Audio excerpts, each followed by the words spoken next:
आज संडे. सकाळी नाश्ता केला आणि गेले गॅस भरायला. गॅस संपला होता पूर्ण. गॅसचं ते बर्नर पण घासून घेतला आणि गॅस पण भरून आणला. नंतर पाईप आणायला गेले. आमच्या बाथरूमला पाणी येत नाही, किचनमधून पाणी बादल्या व्हावं लागतात, त्यामुळे डायरेक्ट मी पाईप आणला म्हणजे पाणी येईल. नंतर आम्ही गेलो ऊसाचा रस प्यायला. येता येता दूध पनीर ते घेतलं सगळं.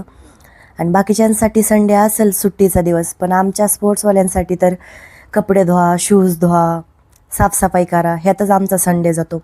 मला लवकर आवरून जायचं होतं कुस्त्याला. जाता जाता निरा पेले. निरा पिण्याचे फायदे काय मला माहीत नाही, तुम्हाला माहीत असतील तर सांगा. हा बघा ऊसाचा रसाचा ग्लास वेगळाच आहे, मी तर फर्स्ट टाईमच बघते. नेरे गावात कुस्त्याला गेलते मी. तर नानांच्या घरी आम्ही राहिलो. हे त्यांचं घर आहे, माझं स्वप्नातलं घर आहे हे. एक दिवस मी पण माझ्या आईवडिलांना अशा मोठ्या घरात ठेवणार. तर खूप भारी वाटलं. असं किती मस्त घर वाटतंय. समोर झाड आहे, ते तिथं कैरीचं पण झाड होतं. मला लय कैरी खाऊ वाटत होती, पण म्हणलं बिना विचारता कसं तोडणार, म्हणून मी काय तोडली. छान व्हिडिओसाठी मला फॉलो करा. Thank you for watching. बाय.